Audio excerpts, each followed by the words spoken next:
This is the ESOcast, cutting-edge science and life behind the scenes of ESO, the European Southern Observatory.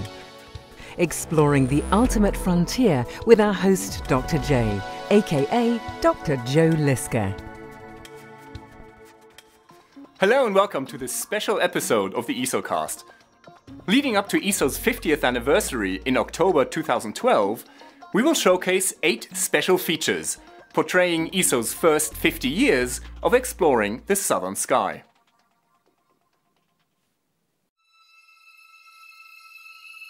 This is the story of an epic adventure.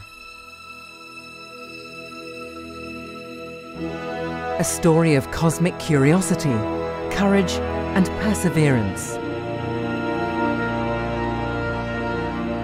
The story of how Europe went south to explore the stars.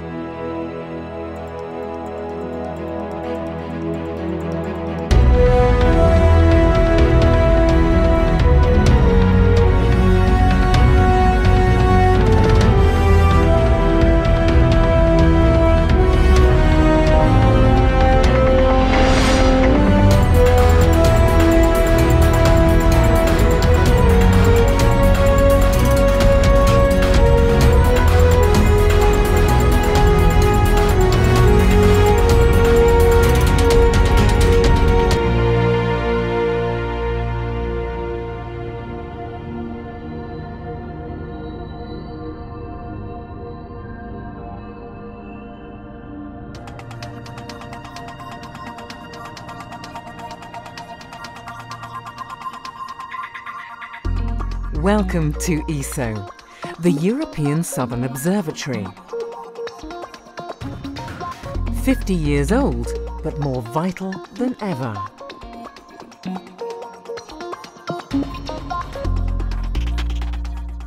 ESO is Europe's portal to the stars. Here, astronomers from 15 countries join forces to unravel the secrets of the universe. How? By building the largest telescopes on Earth, designing sensitive cameras and instruments, scrutinizing the heavens. Their work has looked at objects near and far, from comets traversing the solar system to distant galaxies at the very edge of space and time, giving us fresh insights and an unprecedented view of the universe.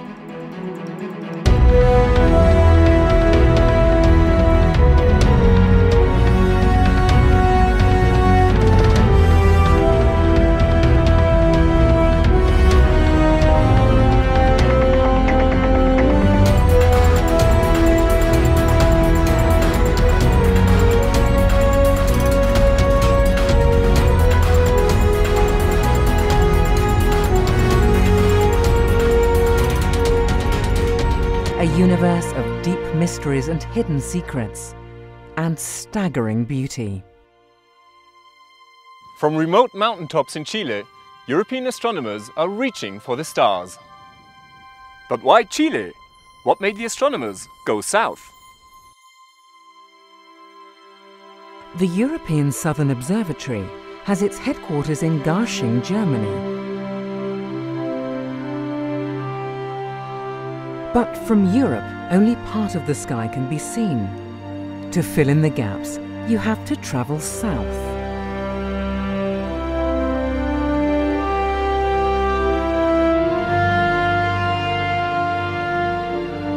For many centuries, maps of the southern sky showed extensive blank areas, the terra incognita of the heavens.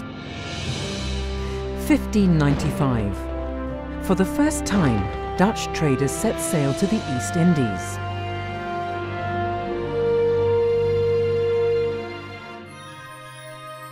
At night, navigators Peter Kaiser and Friedrich de Houtman measured the positions of more than 130 stars in the southern sky.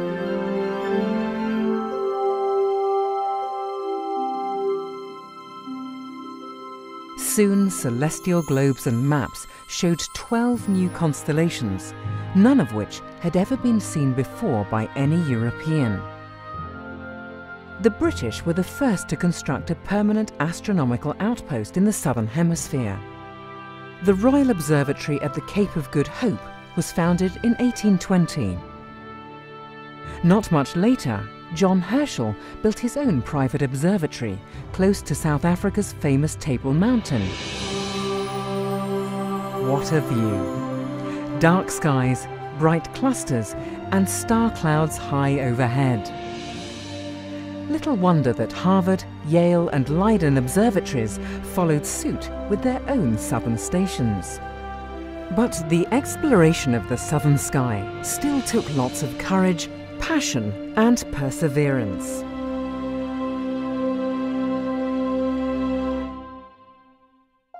Until 50 years ago, almost all major telescopes were located north of the equator. So why is the southern sky so important? Well, first of all, because it was largely uncharted territory. You just can't see the whole sky from Europe. A prominent example is the center of the Milky Way, our home galaxy. It can hardly be seen from the northern hemisphere, but from the south it passes high overhead. And then there are the Magellanic Clouds, two small companion galaxies to the Milky Way. Invisible from the north, but very conspicuous if you're south of the equator. And then finally, European astronomers were hindered by light pollution and poor weather. Going south would solve most of their problems. A scenic boat trip in the Netherlands, June 1953. It was here on the IJsselmeer that the German-American astronomer Walter Baade and the Dutch astronomer Jan Oort told colleagues about their plan for a European observatory in the southern hemisphere.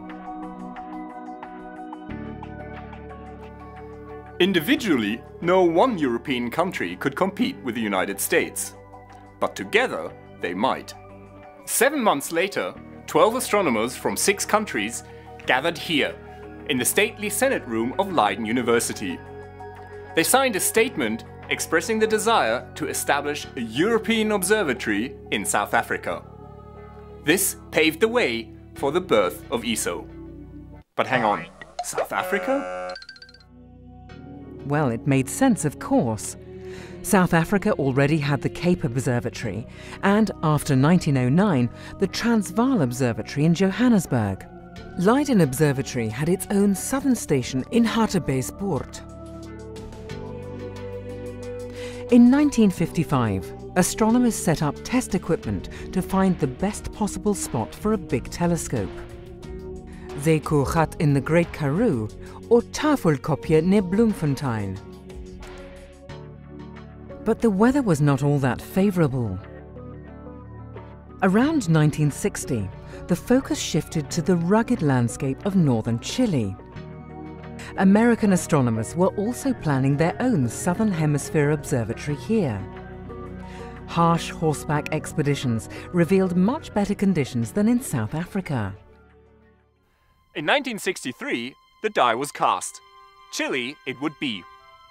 6 months later, Cerro La Silla was picked as the future site of the European Southern Observatory. ESO was no longer a distant dream. In the end, 5 European countries signed the ESO Convention on the 5th of October 1962, the official birthday of the European Southern Observatory. Belgium, Germany, France, the Netherlands and Sweden were firmly committed to jointly reach for the southern stars. La Silla and its surroundings were bought from the Chilean government. A road was built in the middle of nowhere. ESO's first telescope took shape at a steel company in Rotterdam. And in December 1966, the European Southern Observatory opened its first eye on the sky. Europe had embarked on a grand voyage of cosmic discovery.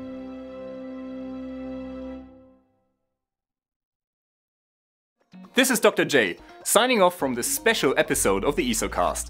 Join me again next time for another cosmic adventure.